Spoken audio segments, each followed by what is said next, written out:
अविस्मरणीय क्रांतिकारियों की कहानी, sponsored by Sant Maryam school, Palamu, Jharkhand. नमस्कार, क्लाउडवेव इंडिया से मैं हूं ज्योति खन्ना। अविस्मरणीय क्रांतिकारियों की कहानी कार्यक्रम में आप सभी का स्वागत है।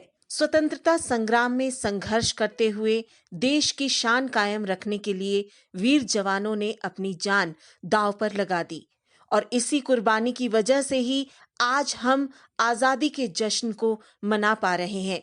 ये आजादी हमें यूं ही नहीं मिली, न जाने कितने अनगिनत जाबाज बहादुर वीरों के बलिदान का ये नतीजा है आजादी।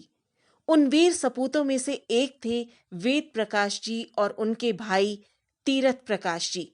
आज हमारी टीम पहुंची है झारखंड पलामू के डाल्टनगंज शहर में, जहां रहते हैं प्रेम भसीन जी। इनके पिताजी वेद प्रकाश और बड़े चाचा जी तीरथ प्रकाश की कहानी आइए सुनते हैं। हमारे रिपोर्टर अविनाश तिवारी के साथ प्रेम भसीन जी की हुई बातचीत में जानेंगे एक ही घर से दो भाइयों के जोड़े की कहानी, उनके पुत्र की जुबानी। नमस्कार, मैं हूं अविनाश कुमार तिवारी। आप देख रहे हैं क्लाउड वेव इंडिया। दोस्तों, ये भारत भूमि है और भारत भूमि की खुशबू, इसकी सुगंध यहाँ की मिट्टी से निकलती है, यहाँ के वादियों से निकलती है और हम आह्लादित होते हैं। और इस मिट्टी की खुशबू को स्वतंत्र करने के लिए, इस मिट्टी की खुशबू में आज़ादी के वो खुशबू भरने के लिए बहुत सारी जानें गई हैं, बहुत सारे लोगों ने अपने आप को न्यौछावर किया है। जी हाँ, हम बात कर रहे हैं भारतीय स्वतंत्रता संग्राम की। भारतीय स्वतंत्रता संग्राम हमारे लिए बहुत ही अहम है, क्योंकि बहुत कुर्बानियों के बाद ये भारत देश आज़ाद हुआ है। और आप जानते हैं कि आज का कालखंड अमृत महोत्सव का है और इसे हम सेलिब्रेट कर रहे हैं अपने अपने ढंग से, भारत माता को याद करते हुए, भारत के वीर सपूतों को याद करते हुए। इसी सिलसिले में क्लाउड वेव इंडिया आज आ पहुंचा है झारखंड प्रदेश के पलामू ज़िले में। झारखंड प्रदेश के इस पलामू ज़िले में एक डाल्टनगंज शहर है, जहां से कई वीर सपूत भारतीय स्वतंत्रता के लिए अपने आप को झोंका है। उसी सिलसिले में आज आप देख सकते हैं। हम अपने कैमरामैन से कहेंगे कि इन सारे दृश्यों को कैद करें। इस घर को आप देख सकते हैं दर्शकों, ये घर है प्रेम भसीन जी का। इस घर से एक नहीं बल्कि दो स्वतंत्रता सेनानियों का शुभागमन देश की चौखट पर आकर के देश की रक्षा की कसमों के साथ, अपनी आवाज़ के साथ अपने आप को आगे बढ़ाया। हम अंदर चलकर देखने का प्रयास और समझने का प्रयास करते हैं। ये बहुत ही अहम संजोग है और खुशनसीबी है हमारी कि हम ऐसे दरवाजे, ऐसे चौखट और ऐसे घर को चूमने का, दर्शन करने का हमें मौका प्राप्त हो रहा है। और इस मौके पे हम बहुत सारी जानकारियों को हासिल करेंगे, बहुत सारी चर्चाएं होंगी।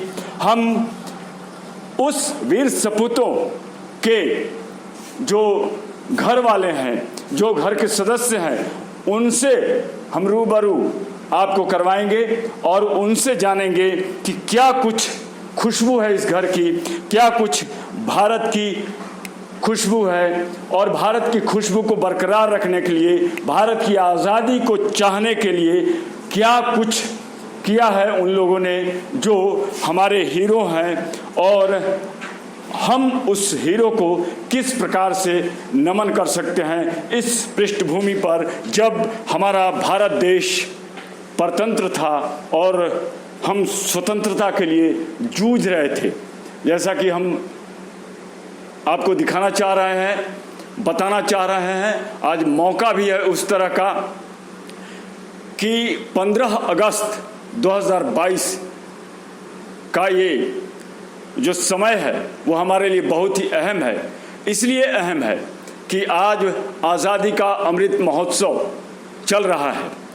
इस कालखंड में हम जब भ्रमण करते हुए यहाँ आ पहुँचे हैं, तो उस घर में आ पहुँचे हैं जहाँ से आपको बताया कि दो महापुरुष, दो स्वतंत्रता सेनानियों का यहाँ से निकलना हुआ भारत की आज़ादी के खातिर।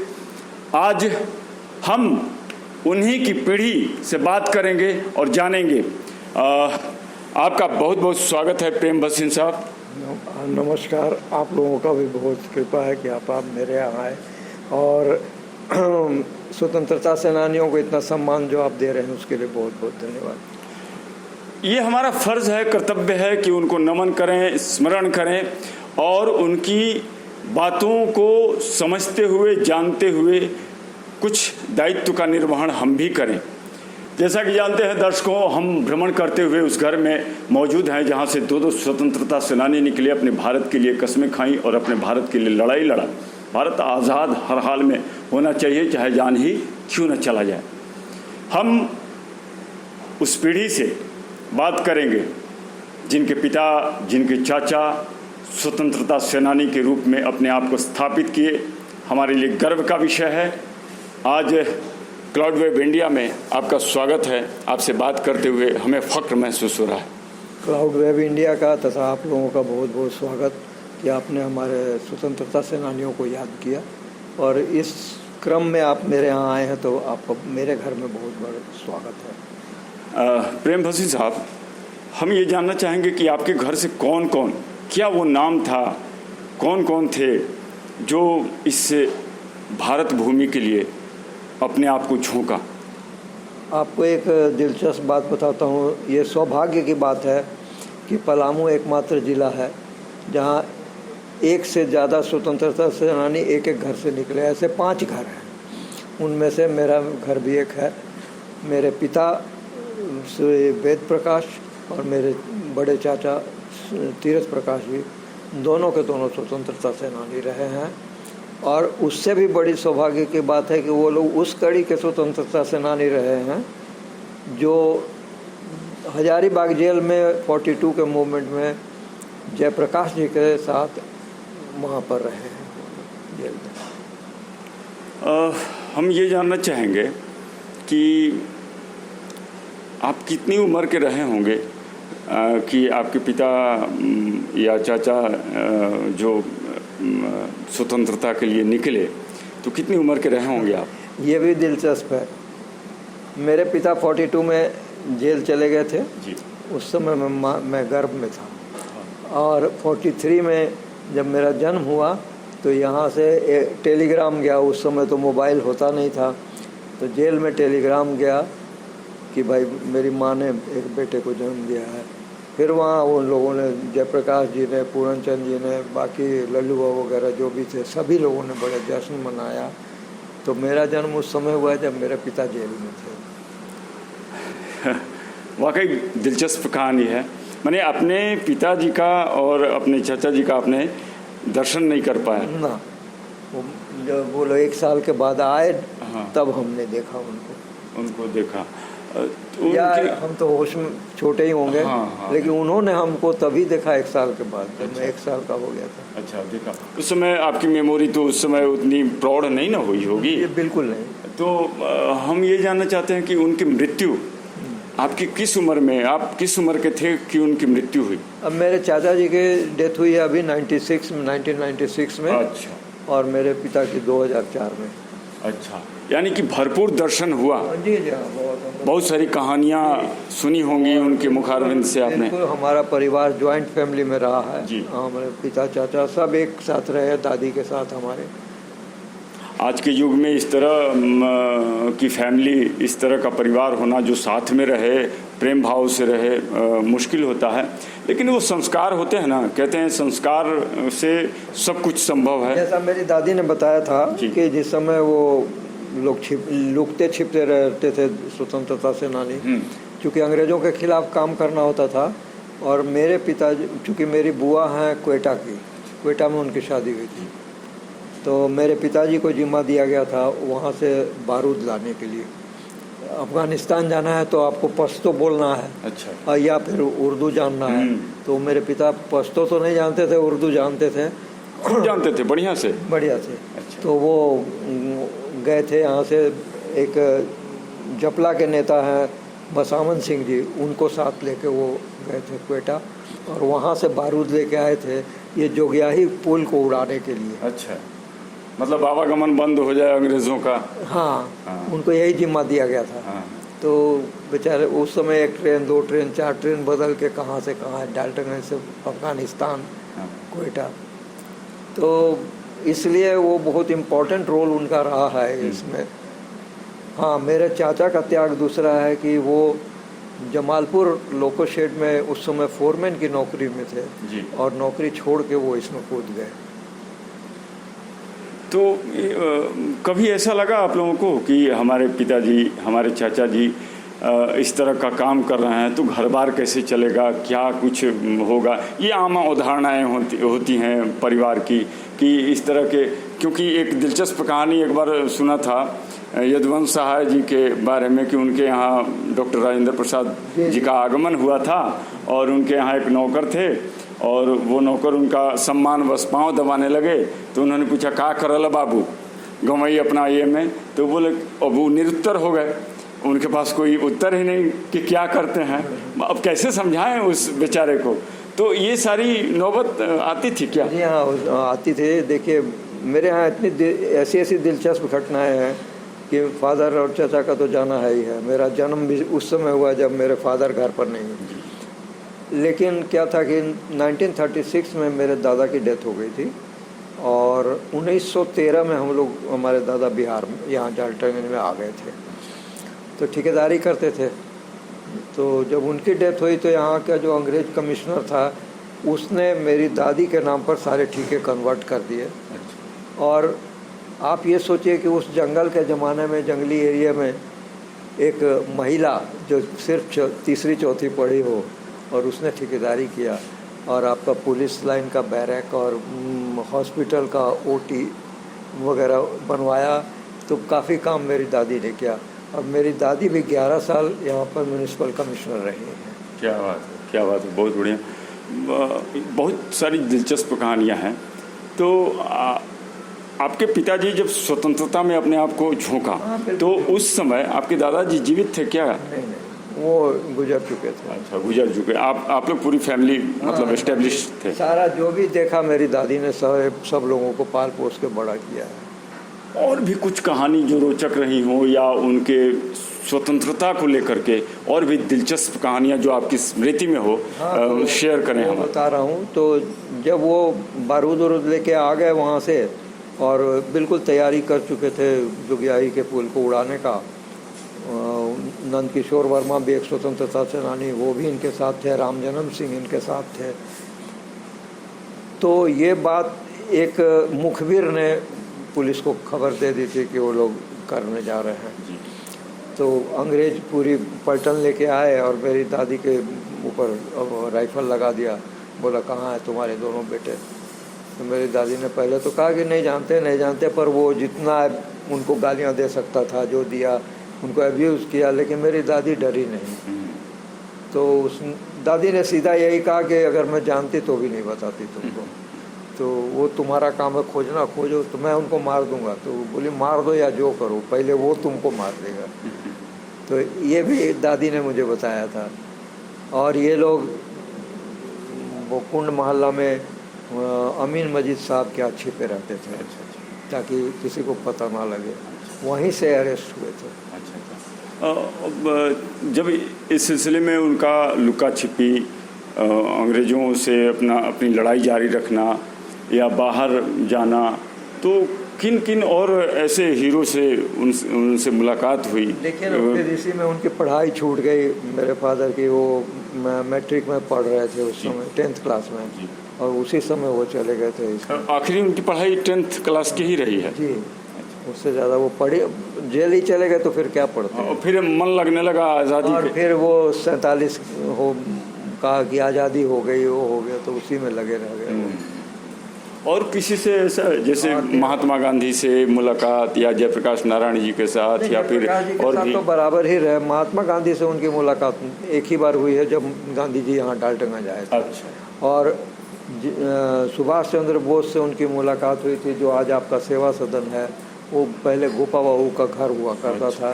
सुभाष चंद्र बोस 2 रात वहाँ ठहरे थे, वहीं पर इन लोगों की मीटिंग होती रहती थी।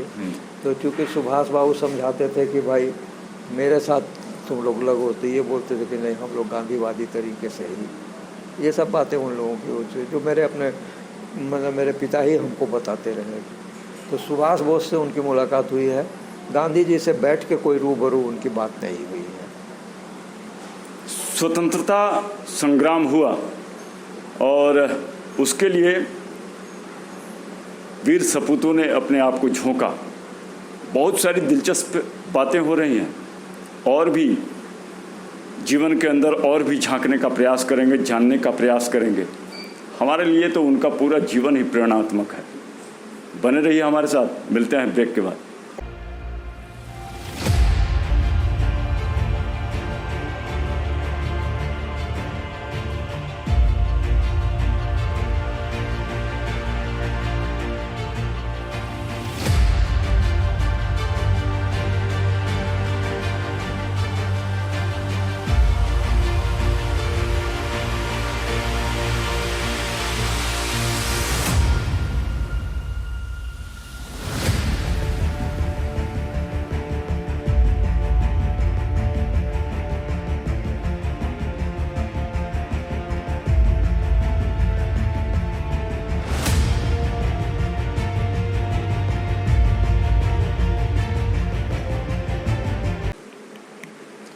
ब्रेक के बाद आपका स्वागत है। आप मिल रहे हैं एक स्वतंत्रता सेनानी के पुत्र से, एक भतीजे से। उनकी कहानियों को जानने का प्रयास कर रहे हैं, और हम उन कहानियों को जाने भी क्यों ना। आखिर ये देश की खुशबू हमारे तक पहुंचती है तो उनके कारण से।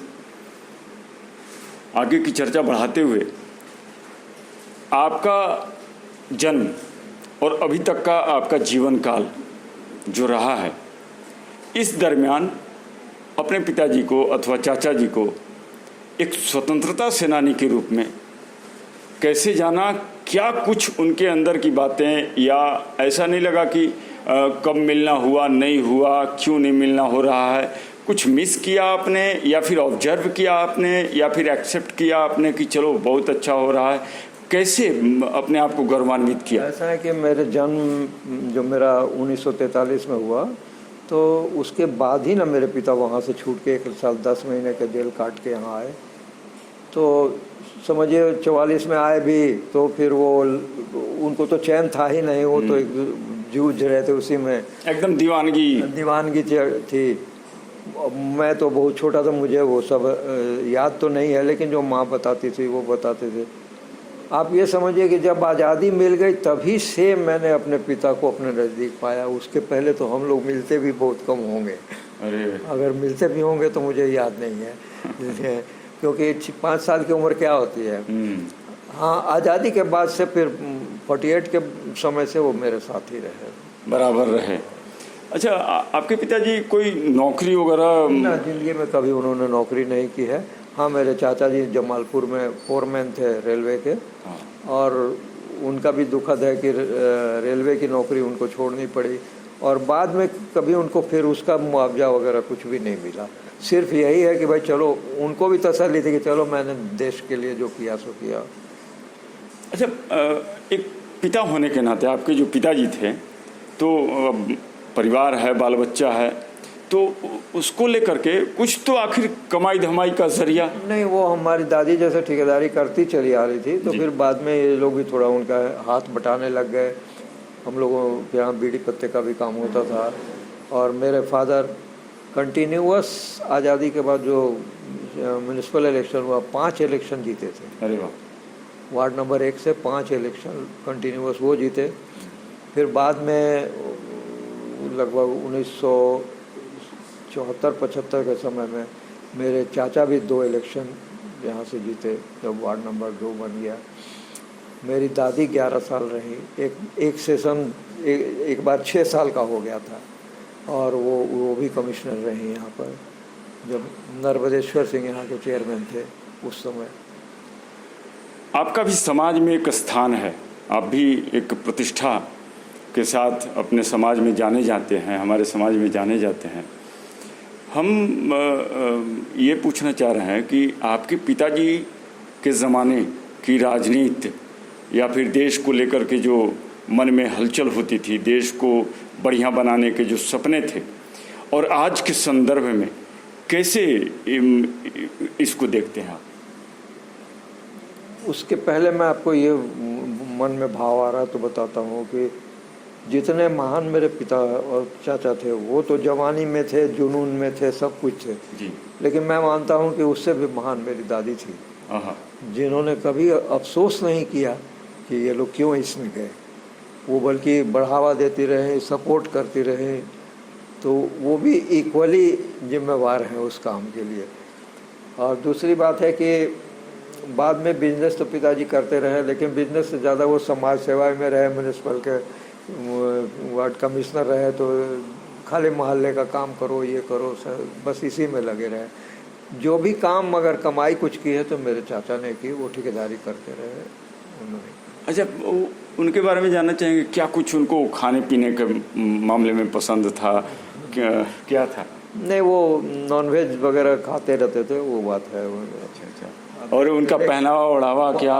जबकि मेरी माँ बिल्कुल 100% वेजिटेरियन, मैं भी वेजिटेरियन रहा हूँ मेरी माँ के चलते, लेकिन पिताजी मेरे नॉनवेज वगैरह के शौकीन थे और तरह तरह का पकवान खाते रहते। क्या पहनावा ओढ़ावा उनका? सिंपल पजामा कमीज। अच्छा अच्छा। और अगर चाचा मेरे अलीगढ़ी पजामा पहनते थे। हाँ। मेरे पिताजी सिंपल वो जो पजामा होता है वो शर्ट पहनते थे फुल बाँह की। और जिंदगी भर ये लोग साइकिल पर ही चलते रहे। अरे वाह। ऐसा नहीं था कि गाड़ी खरीद नहीं सकते थे, लेकिन वो साइकिल पर ही चलते थे। एक मानसिकता होती है ना उसके तहत। क्या खेलते, खेल कुछ पसंद? हाँ, मेरे पिताजी फुटबॉल खेलते थे। चाचा जी उतना नहीं खेलते। पिताजी मेरे फुटबॉल के अच्छे प्लेयर रहे हैं, जिला स्कूल की टीम में भी रहे हैं, और एक ओरिएंटल क्लब था यहाँ, उसके मेंबर थे और उसी में खेलते थे। अच्छा, खाना पीना बनाना भी शौक था क्या उनका? नहीं, वो सब नहीं रहा, वो रईसी टाइप से रहा। जो सुबह कपड़ा पहन लिया वो शाम को नहीं पहन। अच्छा, इसका तो अपना कपड़ा धोना ये वो नहीं, वो सब धोबी वगैरह समय मिल जाते थे। बहुत सारी बात है। हम आपको मैं वो दिखाना चाहूँगा, जरूर उसको आप शूट कीजिएगा। देखिए वो है फोटो, जब वहाँ से जेल से वो लोग छूट के आए थे। हाँ। तो जेल से निकलने के पहले वो जो जेलर थे उनके साथ एक फ़ोटो है, जो जितने पलामू के स्वतंत्रता सेनानी सब एक जगह है। अच्छा, जरूर। उसमें मेरे पिताजी भी हैं और मेरे चाचा जी भी हैं। आज की पीढ़ी क्या सीखे उन स्वतंत्रता सेनानियों से? वो इतनी जगह छोटी है, लेकिन इस स्थान का जो गर्व है बहुत ही विराट है, और इस विराट गर्व को नमन करते हुए आप क्या कुछ कहेंगे आज की पीढ़ी को एक संदेशात्मक भाव से? मैं खुद भी जो करता हूँ वही बोलूँगा। मैं तो कहूँगा कि सच्चाई पर चलिए और कहीं ऐसा कोई काम नहीं कीजिए जिसमें देश की बदनामी हो। देश के लिए आप जो भी कर सकते हैं, समाज के लिए जो भी कर सकते हैं, कुछ ना कुछ करते रहिए। जीवन में 24 घंटे आपको डेली मिलते हैं, 1 घंटा समय अपने लिए दीजिए। उस 1 घंटे में 45 मिनट शरीर को दीजिए, 15 मिनट भगवान का नाम लीजिए और बाकी कुछ समाज सेवा कीजिए। बहुत ही अहम बातें छन करके आई हैं दर्शकों। केवल प्रणम्य वो नहीं है जो भारतीय स्वतंत्रता के लिए लड़ाई लड़े, बल्कि उन सपूतों को जिन माँओं ने जनी है, वो माँ भी प्रणम्य है और सर्वथा प्रणम्य है। हम सब उस माँ को प्रणाम करते हैं, उन सपूतों को प्रणाम करते हैं। और ये क्लाउड वेब इंडिया की इस कड़ी में हम यहाँ का दर्शन कराए, और भी चीज़ें आपके सामने आएंगी। हम अगली कड़ी में भी प्रयास करेंगे कि एक विशेष व्यक्तित्व के बारे में, एक विशेष और विराट सपूत के बारे में, जो भारत का बेटा होगा, जो भारत के लिए अपने आप को झोंका होगा, वहाँ ले जाएंगे, उनके बारे में जानने का प्रयास करेंगे, उनके परिवार वालों से बात करेंगे। और हमारा इस प्रयास में आप सभी का सहयोग चाहिए। क्लाउड वेब इंडिया में आप समय दिए, अपना बहुमूल्य समय दे करके हमें बहुत सारी बातों की जानकारी दी। आपका बहुत बहुत धन्यवाद। आपका भी बहुत बहुत धन्यवाद। और मैं फिर भी आपसे रिक्वेस्ट करूंगा कि उस फोटो को जरूर देख लीजिए जी, और उसको दिखाइए लोगों को कि भाई कितने स्वतंत्रता से पलामू किसी से पीछे नहीं रहा पूरे देश में। बिल्कुल। क्लाउडवेव चैनल के माध्यम से हमारी कोशिश है कि आज़ादी के अमृत महोत्सव के उपलक्ष्य पर हम साझा करेंगे उन महान वीर क्रांतिकारियों की जीवनी जिनके संघर्ष की कहानी नहीं है किसी की जुबानी, और देश भर में उन वीर सपूतों की बलिदानी को श्रद्धांजलि देते हुए उन्हें याद करेंगे और जन जन तक उनकी कहानी पहुंचाएंगे। जय हिंद।